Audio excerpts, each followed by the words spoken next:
그들은 이스라엘 사람이라.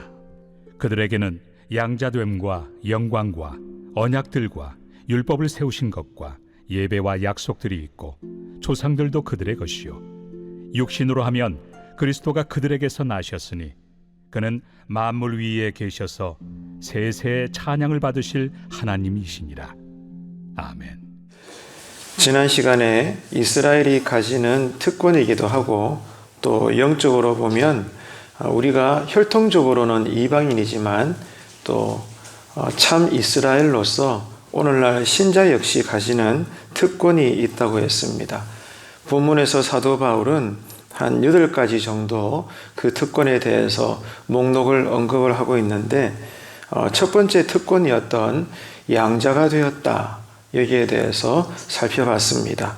오늘은 두 번째 특권에 대해서 간단히 살펴보겠는데요. 그것은 영광입니다. 하나님의 영광. 이것이 우리에게 주어졌다는 거예요.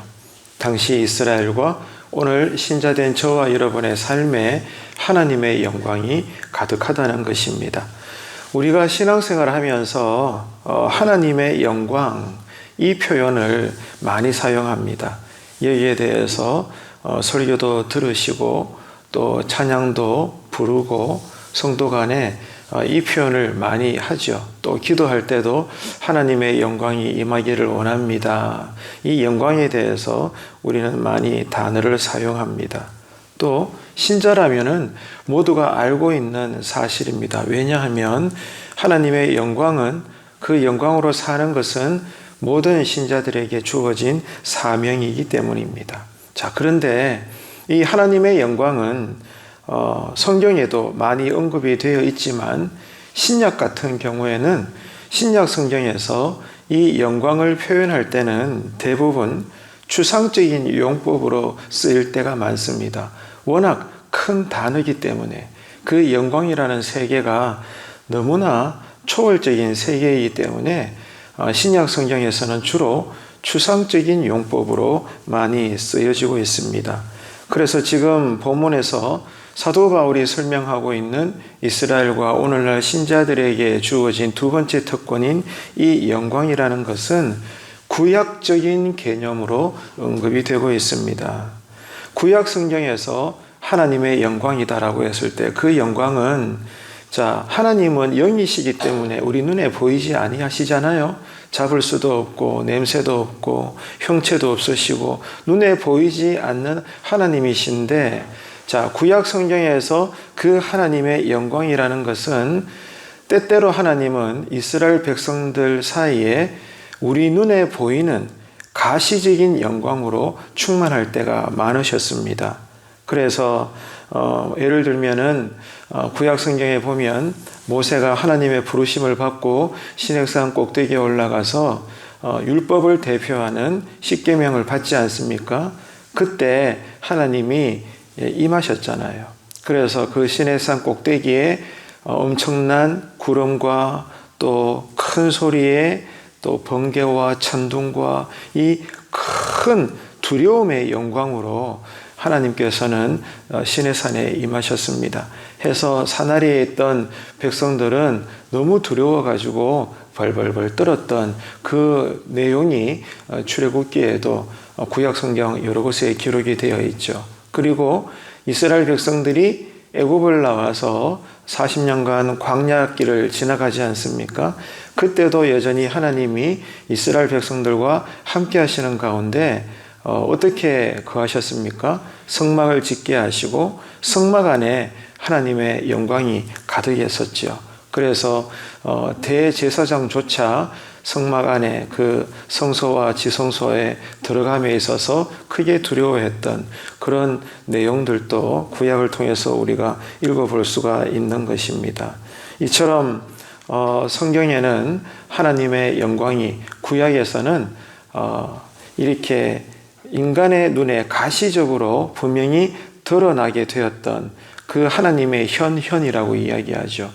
그러한 상황들을 하나님의 영광이다라고 언급을 합니다. 또 한 가지 예를 들자면 이제 성막 시대를 지나서 이제 명실공히 성전 시대가 열리지 않습니까?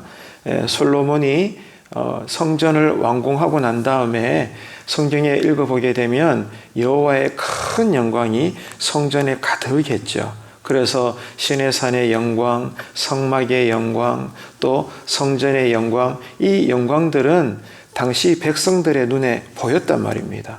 그래서 구약 성경에서 하나님의 영광이다라고 했을 때 이 영광은 가시적으로 두려울 만큼 우리에게 충만하게 임하셨던 그 영광, 그 하나님의 영광을 가리켜서 설명을 하고 있는 것입니다. 거룩하고 두려운 영광인 것이죠. 자, 그런데 중요한 것은 이겁니다. 자, 그러면 이 거룩하고 두려운 영광이 왜 이스라엘과 오늘날 신자들에게 그렇게 귀한 특권이 되는 것인가? 그 말이에요. 이 질문을 우리가 가져야 됩니다. 그리고 여기에 대해서 이해를 해야 됩니다. 이런 영광스러운 하나님의 임재는 무엇보다도 이스라엘과 함께 하신다는 상징이라는 거예요.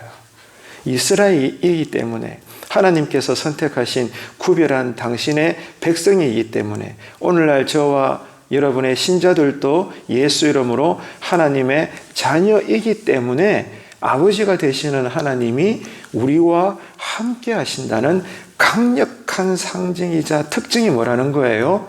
하나님의 영광이라는 겁니다. 그래서 우리에게 놀라운 두 번째 특권이 되는 거예요. 여러분, 감사하지 않습니까? 하나님이 우리와 함께 하십니다. 이것이 우리에게 복이고 특권입니다.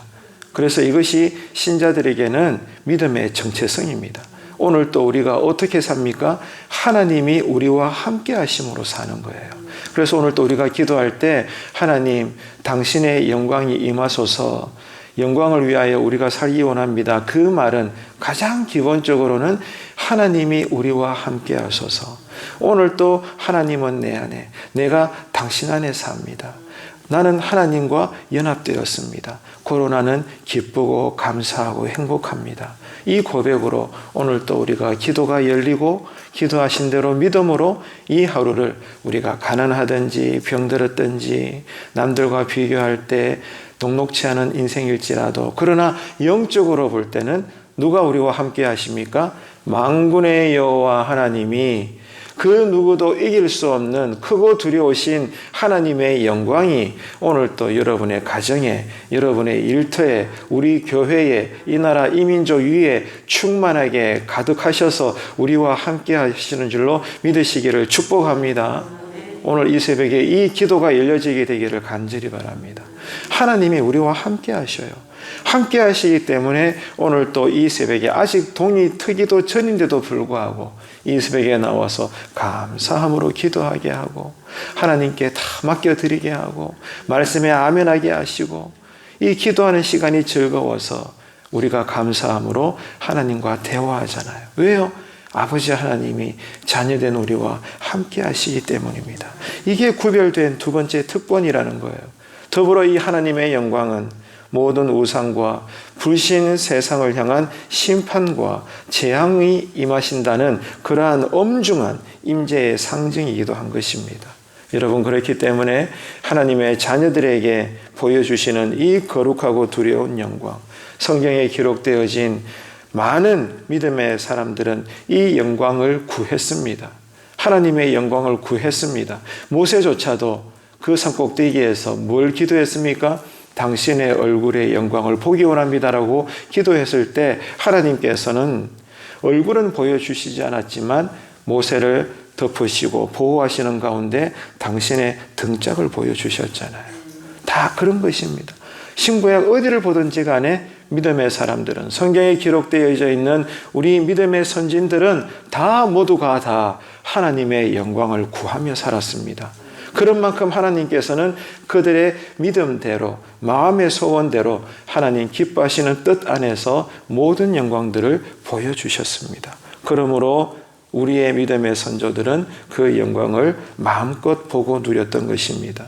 여러분, 그 말은 동일하신 하나님께서 성경에 기록되어 있는 이스라엘과 함께 하셨던 여호와 하나님께서 오늘 이 시간에도, 이 하루 속에서도 동일하십니다. 살아계셔서 동일하신 하나님이 거듭난 신자들의 삶에도 동일하게 오늘 이 하루 속에서도 모든 믿는 자에게 영광 가운데서 우리와 함께 하시는 줄로 믿으시기를 축복합니다. 그래서 여러분, 내가 사망의 음침한 골짜기를 지나간다 할지라도 다윗의 고백처럼 여전히 하나님은 나에게 선하신 목자가 되십니다. 이 고백이 왜 터져 나옵니까? 하나님이 나와 함께하고 계심을 내 영혼이 알기 때문입니다. 오늘 이 새벽 기도 가운데도 우리가 기뻐하는 것은, 미리 감사하는 것은, 나에게 응답을 주시고 은혜를 주시고 능력을 주실 것을 아는 것은, 특별히 기도하는 가운데 함께 모여 예배드리는 가운데 더더욱이나 하나님이 우리와 함께 하신다. 그러므로 온종일 우리가 믿음으로 순종할 때 하나님은 우리와 함께 하신다. 이 함께 하시는 임마누엘, 하나님의 은혜와 영광을 가득 안으시고 오늘 또 믿음대로만 살아내시는 이 하루가 되시기를 주님의 이름으로 축복합니다.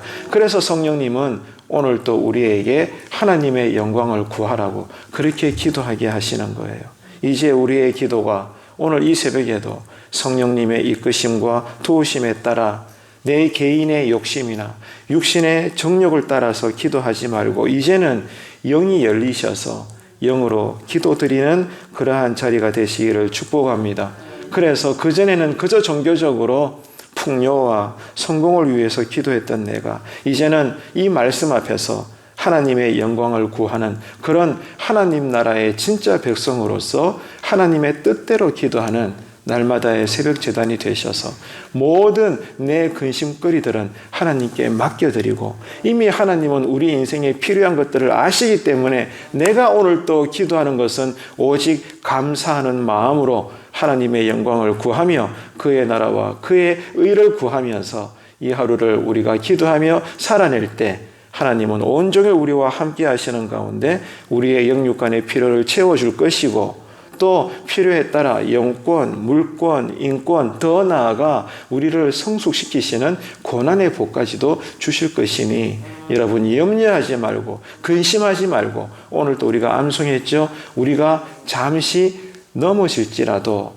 완전히 엎드러지지 않게 하시는 우리를 붙잡고 계시는 여호와 하나님의 강력한 손 안에서 이 하루를 살아내시는 저와 여러분의 위대한 믿음의 하루의 삶이 되시기를 주님의 이름으로 축원합니다. 기도하겠습니다. 참 좋으신 하나님 아버지 은혜를 감사합니다. 하나님의 임재가 있는 거룩한 영광은 예수 안에 있는 모든 자들에게 하나님이 함께 하심을 나타내는 영적 이스라엘로서 신자된 두 번째 특권이며 징표임을 배웠습니다. 오늘 말씀을 따라 이제 우리가 새벽마다 하나님의 영광을 구하는 영의 기도를 드리게 하여 주옵소서. 성령님, 우리의 기도가 거룩하게 하시고 사나 죽으나 오직 하나님의 영광만을 구하게 하시고 우리가 하나님 안에 있고 하나님이 우리 안에 거하심을 지금 여기에서부터 깨닫고 발견하며 감사하는 가운데 오늘 하루도 하나님 나라의 삶을 충만하게 살아낼 수 있는 우리 모두가 되게 하여 주옵소서. 하나님 아버지, 비록 우리가 육신은 고될지라도 그 은혜를 사모하는 가운데 늘 깨어서 새벽 가운데 기도하게 하시고 어떤 상황에서도 항상 기도하면서 말씀을 따라 사명을 따라 사는 지금 여기에서부터의 하나님 나라의 모든 거룩한 백성들 다 되게 하여 주옵소서. 오늘 또 하나님은 우리와 함께 하십니다. 그 크고 두려운 거룩한 영광이 오늘 내 가정에 직장과 일터와 사업터에 모든 발걸음들마다 우리와 함께 하심을 믿습니다. 오늘도 이 새벽에 우리의 입을 통하여 우리의 영혼이 감사의 신앙 고백이 넘쳐나게 하여 주옵소서. 믿음대로 응답받고 은혜 받게 하여 주옵소서. 감사드리며 예수님의 이름으로 기도합니다. 아멘.